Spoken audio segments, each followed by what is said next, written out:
Bonjour à toutes et à tous et bienvenue ici au Parlement pour ce 47e épisode de L'Aubry qui court. Alors cette semaine, c'est une nouvelle plongée dans le recul de nos libertés fondamentales et de l'état de droit. Chaque semaine a son lot d'épisodes, de policiers en roue libre et qui cautionnent les violences et le racisme, d'un Darmanin et d'un Lallemand qui soutiennent des policiers violents et puis du gouvernement qui veut ficher politiquement. À tout ça, vous rajoutez une loi séparatisme et la grande entreprise du gouvernement de cibler, stigmatiser les musulmans. On va se décrypter tout ça. Ensuite, 5 ans après les accords de Paris, on va faire un bilan de l'action du gouvernement en matière de lutte contre le changement climatique. On verra que non seulement c'est pas fameux, mais en plus c'est cette semaine qu'a choisi le gouvernement Emmanuel Macron pour jeter quasiment à la poubelle une grande partie des propositions de la Convention citoyenne sur le climat. Et enfin, dans notre coin des multinationales, on va se parler d'EDF ou comment à la fois Emmanuel Macron et la France et la Commission européenne s'entendent entre eux pour démanteler notre géant et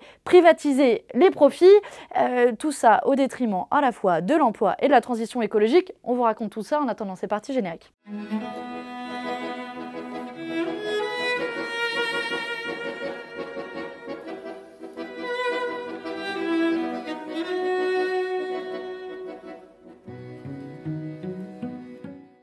Une nouvelle semaine dans le recul de nos libertés fondamentales et de l'état de droit. J'ai l'impression de semaine en semaine de vous parler des mêmes sujets et pourtant chaque semaine il y a de nouveaux événements. Cette semaine on a eu de nouveau des syndicats de policiers qui appellent à désobéir aux ordres, qui globalement tolèrent le racisme et refusent de rendre des comptes sur les comportements violents d'une partie de la police. Lesquels comportements d'ailleurs sont encouragés par la préfecture de police et par le ministère de l'Intérieur quand ils décident de prendre en charge les frais de justice des policiers qui sont mis en cause dans l'affaire Michel Zecler, qui veut dire que concrètement, nos impôts servent à soutenir financièrement des policiers dont les images ont prouvé à quel point ils sont violents. Alors, il ne s'agit pas de remettre en cause ici la prise en charge des fonctionnaires, mais en l'occurrence, cette protection des fonctionnaires, elle doit être levée quand il y a faute personnelle. Donc ça veut dire que M. Darmanin et le préfet Lallemand considèrent qu'il n'y a pas faute personnelle dans le cas du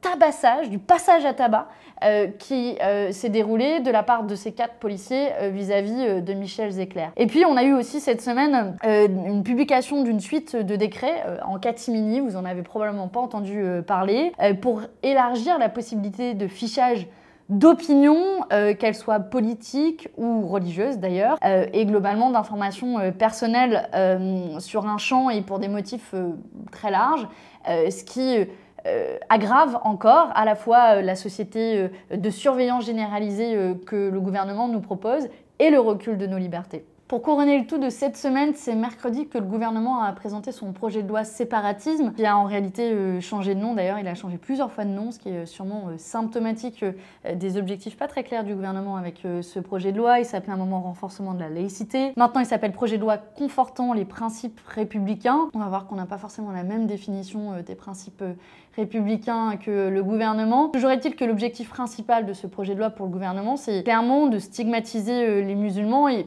peut-être d'en faire les boucs émissaires face et pour cacher les échecs actuels du gouvernement face à la crise économique et sociale que nous vivons et sanitaire que nous vivons. Alors qu'en réalité, si l'objectif du gouvernement, c'est de lutter contre l'incitation à la haine et à la violence, à la suite notamment du meurtre de Samuel Paty, les outils juridiques existent dans la loi française et c'est en réalité souvent un manque de moyens qui est problématique. Je vais vous prendre juste 2 exemples. Le programme Pharos qui existe déjà pour réagir au harcèlement en ligne et aux appels à la violence. On pourrait aussi mentionner Tracfin qui aide à traquer les flux d'argent sale et qui permettent de financer souvent les réseaux terroristes et qui là aussi manque de moyens. Mais en réalité tout ça est une devanture pour Emmanuel Macron en ciblant, stigmatisant dans la lignée du discours qu'il avait fait au Murau où il n'avait à la bouche finalement que les musulmans.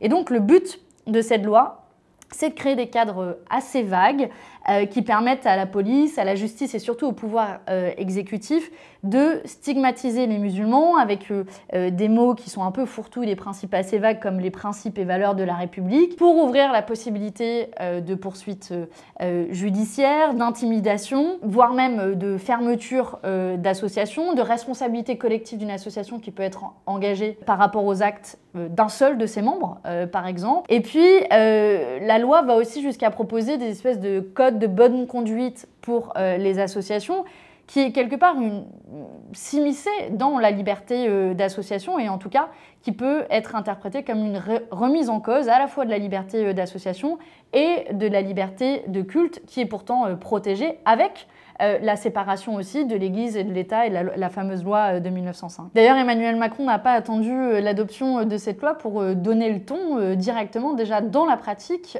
contre les musulmans en les ciblant directement. Il a annoncé par exemple de manière tonitruante la fermeture de 76 mosquées d'un coup, c'est pas rien, mais sans donner aucun élément de justification, aucune information qui permet de justifier et d'étayer la fermeture de ces 76 mosquées. Et puis vous en avez sans doute entendu parler, l'annonce de la dissolution du CCIF, le comité contre l'islamophobie en France. La question n'est absolument pas de savoir ce qu'on pense du CCIF comme organisation, mais plutôt de s'intéresser aux motifs d'un point de vue juridique qu'ils utilisent pour justifier la dissolution. Et de ce point de vue-là, c'est assez éclairant de la volonté de stigmatiser les musulmans, y compris dans un cadre en dehors du droit, puisqu'il est reproché au CCIF de ne pas modérer les commentaires haineux sur ses réseaux sociaux. Ça veut dire que concrètement, moi, je pourrais, aussi bien que n'importe quel média ou n'importe quoi sur les réseaux sociaux, évidemment que c'est compliqué de modérer tous les commentaires, et donc n'importe quelle organisation pourrait être dissoute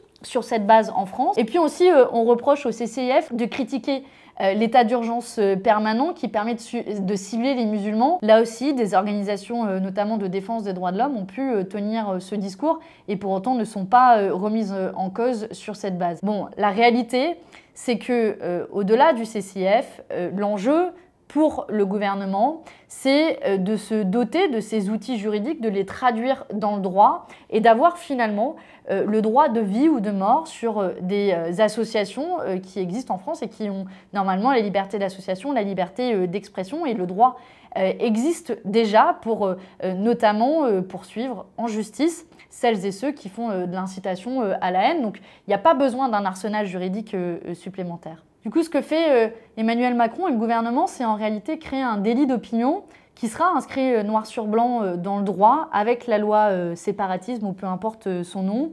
Ce que l'histoire nous apprend, c'est que quand on casse un bout de notre état de droit, même en stigmatisant une certaine partie de la population, en réalité, on casse l'état de droit pour tout le monde. Et ce que l'expérience aussi nous apprend, c'est que ces libertés qui sont perdues, en réalité, elles peuvent être perdues de manière définitive. Alors nous, on va continuer à se battre, à tenir la tranchée pour défendre nos libertés fondamentales, mais aussi protéger toutes celles et tous ceux qui sont pointés du doigt, stigmatisés, parce que notre République, elle est une et indivisible, et ce n'est pas qu'un slogan, et donc nous, on continuera à se battre pour le traduire en actes. Cette semaine, on fête un anniversaire, c'est celui des 5 ans des accords de Paris, et honnêtement, on a un peu le sentiment que de 2015 à 2020, politiquement, il ne s'est pas passé grand-chose. Le résultat, c'est un symbole de tout ça. Le mois de novembre, celui qu'on vient de vivre, a été le mois le plus chaud jamais enregistré de toute l'histoire. Ça mesure sans doute à quel point on est loin de l'objectif fixé par les accords de Paris, qui est une trajectoire de réchauffement maximum à 1,5 degré. En réalité, on est sur une trajectoire bien pire, entre 3 et 5 degrés en fonction des scénarios. Et qu'est-ce qui s'est passé depuis les accords de Paris? On voit dans le cas de la France, on avait un objectif de réduction des émissions de 9% et en réalité, on a réduit nos émissions que de 3,7%. Et les responsables, on les connaît. Les entreprises, d'une part, elles sont responsables de 70% des émissions de gaz à effet de serre. Et puis, on peut aussi regarder la différence. Tout le monde n'a pas la même empreinte carbone. Il y a un rapport qui vient de sortir cette semaine d'Oxfam qui pointe du doigt le fait que les 1% les plus riches ont vu leur empreinte carbone augmenter de 5% depuis les années 90, alors que pour les 50% les plus pauvres, elle a baissé de près d'un quart, ce qui illustre bien que l'enjeu climatique est un enjeu aussi de justice sociale. Et pour fêter cet anniversaire, Emmanuel Macron n'a rien trouvé de mieux à faire que de jeter à la poubelle une grande partie des propositions de la Convention citoyenne sur le climat qui avait été pourtant réunie à son initiative. Après avoir quasiment insulté la Convention citoyenne sur le climat dans son interview la semaine dernière chez Brut. On se souvient quand même d'un Macron qui avait dit au début qu'il prendrait les propositions de la Convention climat sans filtre. Puis ensuite, il a commencé à parler de jokers, de 3 jokers. Puis ensuite, il a commencé à dire on s'en inspire vaguement.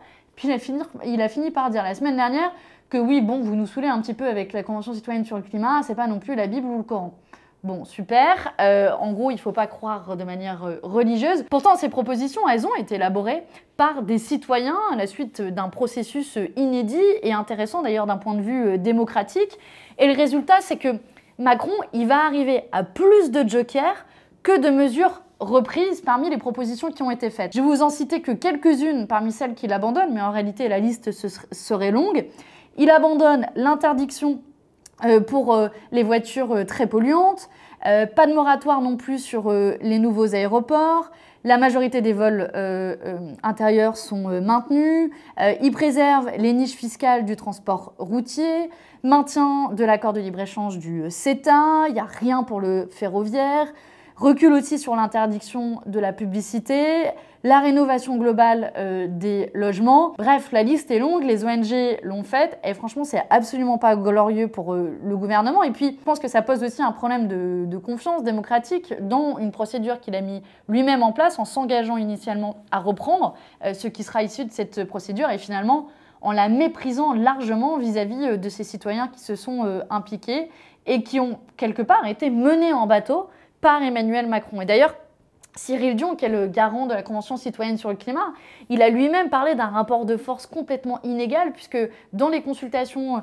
et les arbitrages, les réunions de négociation qui ont lieu cette semaine, il décrivait comment il y avait d'un côté quelques citoyens et de l'autre des dizaines de lobbies qui clairement pesaient d'un poids supérieur à celui des citoyens. Alors nous, on va continuer à se battre pour défendre ces propositions, pour dire qu'un sans-filtre, c'est un sans-filtre et que c'est la première base angulaire indispensable pour opérer la bifurcation écologique et qu'à 5 ans des accords de Paris, il est plus que jamais temps de mettre en œuvre ces mesures.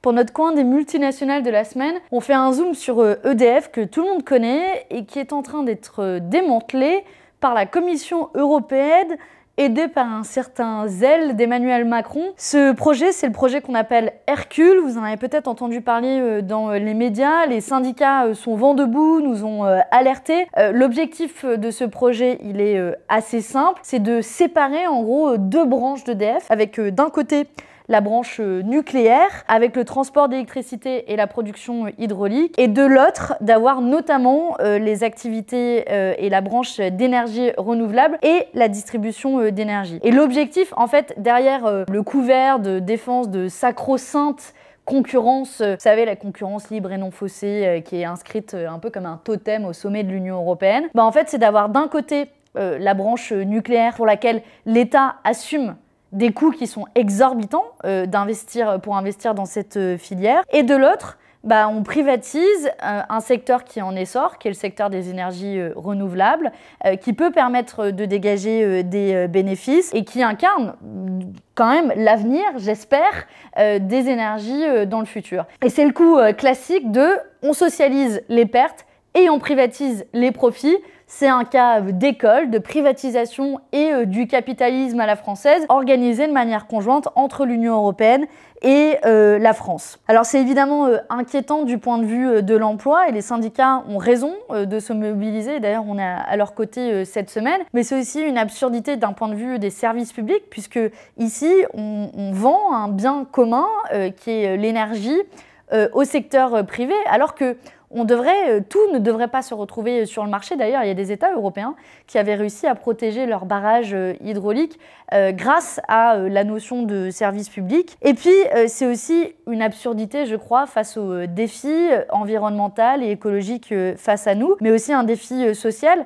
La trajectoire de privatisation, on peut regarder ce que ça a donné dans d'autres États européens, ça a été catastrophique. Par exemple, en moyenne dans l'Union européenne, ils ont augmenté en quasiment une dizaine d'années de 42%. Donc au fur et à mesure qu'on privatise le secteur de l'énergie, on voit le prix qui augmente pour les utilisateurs et les consommateurs que nous sommes, parce qu'on a encore besoin d'électricité pour allumer la lumière. Et puis, on a vu aussi que en Grande-Bretagne, ça s'est traduit par l'augmentation du nombre de précaires énergétiques, avec plus de 15 000 qui meurent de froid tous les ans, dans ce qui sont aussi par ailleurs des passoires énergétiques. Alors nous, on va continuer à se battre et avancer des contre-propositions, notamment pour revenir à des tarifs progressifs qui ont été définis par l'Assemblée nationale et ne pas laisser le marché définir les prix, recréer un pôle public de l'énergie dans lequel doit se trouver EDF et doit y rester EDF pour toute production d'énergie d'ailleurs. Et puis ça doit s'accompagner d'une sortie progressive du nucléaire avec un investissement